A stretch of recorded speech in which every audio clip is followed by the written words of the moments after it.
Hey guys, this is CA Nishant Kumar और आज हम एक इक्विटी लिंक्ड सेविंग स्कीम यानी ईएलएसएस का रिव्यू करेंगे which was launched on 28th December 2015। इस फंड का नाम है Mirae asset tax saver fund and since this was launched after January 2013 both the direct plan and the regular plan have the same inception date. इस fund को mister Nilesh Surana manage करते हैं जिन्हें mutual fund management में 20 साल से ज्यादा का एक्सपीरियंस है। Mirae asset tax saver fund की बेंचमार्किंग निफ्टी 500 टीआरआई के अगेंस्ट की जाती है which is a tier 1 benchmark. This fund also carries a tier 2 benchmark which is a Nifty 200 TRI. इसके डायरेक्ट ऑप्शन का एक्सपेंस रेशियो 0.57% का है।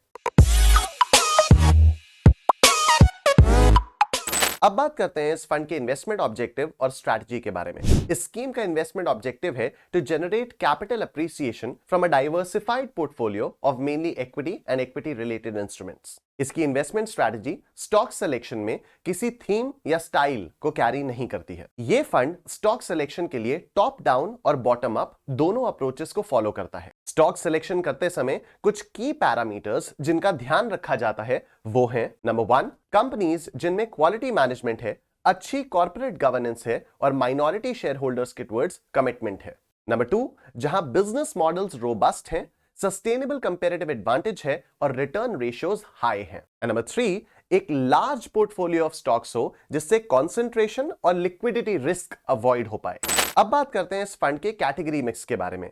Mirae asset tax saver fund की कैश लेवल्स या होल्डिंग्स बहुत ही लिमिटेड है। Most of the time cash levels 1% से भी कम है। इसका मतलब इनका इक्विटी और इक्विटी रिलेटेड इंस्ट्रूमेंट्स में ज्यादा एलोकेशन रहता है most of the time. Lower cash holdings के बावजूद चेंजिंग इकोनॉमिक कंडीशंस के बेसिस पर फंड मैनेजर कैश एलोकेशन को चेंज करते रहते हैं। आप अपने स्क्रीन पर इस फंड की कुछ डिटेल्स देख सकते हैं। इसके टोटल एसेट्स अंडर मैनेजमेंट हैं 14,020 करोड़ रुपीस के। इसकी बेंचमार्किंग की जाती है अगेंस्ट निफ्टी 500 टीआरआई। इसमें एग्जिट लोड निल है और इसका पोर्टफोलियो टर्नओवर रेशियो 0.75 टाइम्स का है। ईएलएसएस या टैक्स सेवर फंड्स में 3 साल का लॉक इन पीरियड मैंडेटरी होता है। सेक्शन 80C के बाकी टैक्स सेविंग इन्वेस्टमेंट्स जैसे पीपीएफ, एनएससी एटसेट्रा के कंपैरिजन में यह लॉक इन पीरियड सबसे कम है। क्योंकि 3 साल का लॉक इन पीरियड है इसीलिए इसमें कोई एग्जिट लोड भी नहीं है। इसका मतलब यह भी है कि इन्वेस्टर इस फंड की यूनिट्स को 3 साल के बाद रिडीम कर सकता है, पर आइडियली इन फंड्स में इन्वेस्टमेंट होराइजन लॉन्ग टर्म का ही होना चाहिए। अब बात करते हैं ईएलएसएस फंड कैटेगरी के बारे में। तो बाय डिजाइन ईएलएसएस फंड एक open ended diversified equity fund होता है। सेबी की कैटेगराइजेशन के हिसाब से ईएलएसएस फंड्स के टोटल एसेट्स का कम से कम 80% इक्विटी और इक्विटी रिलेटेड इंस्ट्रूमेंट्स में इन्वेस्टेड होना चाहिए। ईएलएसएस फंड्स का 3 साल का लॉक इन होता है और अगर कोई इंडिविजुअल या एचयूएफ इन फंड्स में इन्वेस्ट करता है तो उसे डिडक्शन मिल जाता है under section 80C of the income tax act up to 1,50,000 rupees. ELSS funds large cap, mid cap और स्मॉल कैप स्टॉक्स में इन्वेस्ट करते हैं across market capitalisation, sectors and industries. जो कंपनीज स्टॉक एक्सचेंजेस में market capitalisation के basis पर first से 100th rank तक आती हैं उन्हें लार्ज कैप कंपनीज कहा जाता है। जो कंपनीज 101st से 250th रैंक तक आती हैं उन्हें मिड कैप कंपनीज कहा जाता है और 250th रैंक के बाद जो कंपनीज होती हैं उन्हें स्मॉल कैप कंपनीज कहा जाता है। Now let's look at the portfolio analysis of Mirae asset tax saver fund. इस फंड के एसेट्स अंडर मैनेजमेंट यानी एयूएम पिछले 3 साल में 5 गुना बढ़े हैं। मार्च 2020 में फंड का AUM was 3,280 करोड़ रुपीस जो कि 31 दिसंबर 2022 में बढ़कर 14,020 करोड़ रुपीस का हो गया। इस वजह से यह फंड ईएलएसएस फंड्स की कैटेगरी में one of the largest sized funds बन गया है। आप अपने स्क्रीन पर इस फंड के टॉप 10 स्टॉक्स देख सकते हैं as a percentage of its NAV as on 31 December 2022। Mirae asset tax saver fund का पोर्टफोलियो काफी डाइवर्सिफाइड है। दिसंबर 2022 के एंड में इस फंड के पोर्टफोलियो में 69 स्टॉक्स थे जिनमें से top 10 stocks contribute to 45% of its portfolio. 2022 में इसके टॉप 10 स्टॉक्स में कोई चेंज नहीं हुआ है। ये ऑलमोस्ट सेम ही रहे हैं, बस कभी-कभी परसेंटेज एलोकेशन में चेंज हुआ है। इस फंड की टॉप 4 स्टॉक होल्डिंग्स हैं HDFC bank, ICICI bank, Infosys और रिलायंस इंडस्ट्रीज। ये पूरे 2022 में सेम ही रहा है।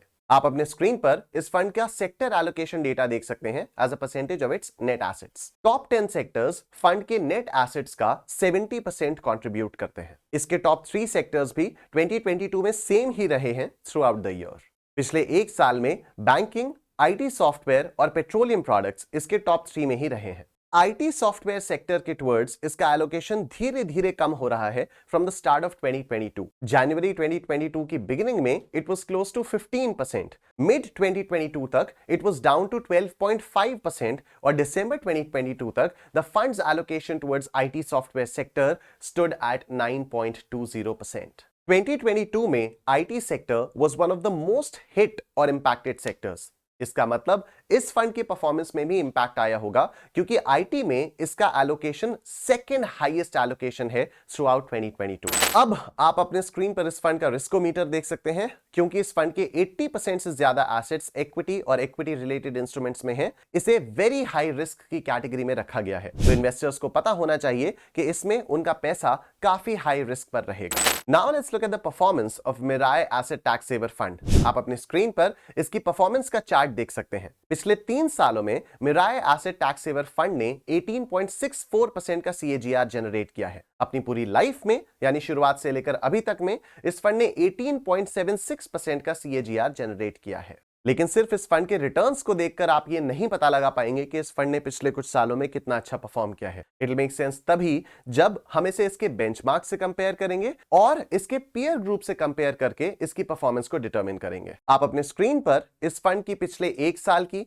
3 साल की, 5 साल की और शुरुआत से लेकर अभी तक की परफॉर्मेंस देख सकते हैं। कॉरस्पॉन्डिंगली आप इन्हीं टाइम पीरियड्स में निफ्टी 500 टीआरआई और बीएसई सेंसेक्स टीआरआई की परफॉर्मेंस भी देख सकते हैं। इस फंड की शॉर्ट टर्म परफॉर्मेंस में यानी पिछले 1 साल में एक डिप देखा गया है when compared to its benchmark. There is a clear underperformance by the fund. बाकी टाइम पीरियड्स में जैसे 3 साल, 5 साल और शुरुआत से लेकर अभी तक में इस फंड ने अपने बेंचमार्क निफ्टी 500 टीआरआई को कंसिस्टेंटली आउट परफॉर्म किया है। अगर किसी ने इस फंड में इसकी शुरुआत से 10,000 रुपए महीने की एसआईपी की होती तो आज तक का total amount invested would have been 8.4 lakh rupees and the value of investment as on December 2022 would have been 15.34 lakh rupees. Benchmark के अगेंस्ट फंड की परफॉर्मेंस देखने के साथ साथ it would also be interesting to see कि फंड ने कैसा perform किया है when compared to its peers यानी बाकी ईएलएसएस फंड्स। आप अपने स्क्रीन पर इस फंड की परफॉर्मेंस देख सकते हैं as compared to its peer group as on 30th January 2023। Short term में Mirae asset tax saver fund एक अंडर परफॉर्मर फंड रहा है when compared to both its benchmark and peer group. पिछले 3 साल की परफॉर्मेंस के बेसिस पर इसकी 7th रैंक है और पिछले 1 साल की परफॉर्मेंस के बेसिस पर इसकी 26th रैंक है। 5 साल के सीएजीआर रिटर्न्स को अगर कंपेयर करें तो फंड की रैंकिंग नंबर 3 है। इसका मतलब लॉन्ग टर्म में फंड ने अच्छा परफॉर्म किया है। हम में से कई लोग अक्सर बस रिटर्न्स को देखकर रुक जाते हैं और उसी के बेसिस पर अपना इन्वेस्टमेंट डिसीजन ले लेते हैं। लेकिन हमें रिस्क को और रिस्क एडजस्टेड रिटर्न्स को भी कंसीडर करना चाहिए while making an investment decision. Let's understand a few critical ratios that define the risk element of mutual funds. Number 1, standard deviation. Standard deviation fund से अराइज होने वाले total risk को major करता है। It is a comprehensive risk measurement tool. इस fund का standard deviation 22.86% का है। Number 2, beta. Beta is the ratio जो कि फंड के रिस्क को मेजर करता है जब हम उसे उसके बेंचमार्क से कंपेयर करते हैं। एक जनरल अंडरस्टैंडिंग ये होती है कि अगर किसी फंड का बीटा 1 से कम है तो वो मार्केट का कंपैरिजन में कम रिस्की है एंड वाइस वर्सा। इस फंड का बीटा 0.97 है which indicates कि ये मार्केट से कम रिस्की है। Number 3, Sharpe ratio. Sharpe ratio measures the risk-adjusted returns generated by the fund. In simple terms, this ratio indicates कि एक यूनिट के रिस्क के ऊपर फंड ने कितना एक्सेस रिटर्न जनरेट किया है। In this case, a positive Sharpe ratio indicates that for every unit of risk, the fund has generated 0.5 times excess returns. So, to conclude, ELSS funds को long-term wealth creation tools की तरह से देखना चाहिए to achieve long-term financial goals. Mirae asset tax saver fund ने एक consistent long term performance दी है over its benchmark and peer group. तो this could be a part of the core mutual fund portfolio उन investors के लिए जो tax savings के साथ साथ ओवर टाइम वेल्थ भी क्रिएट करना चाहते हैं। Thank you for watching. Happy investing.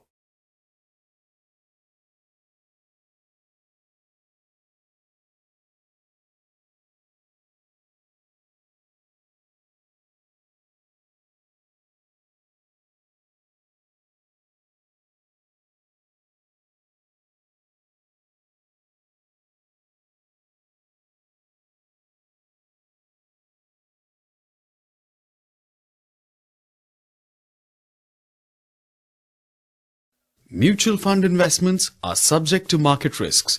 Read all scheme-related documents carefully.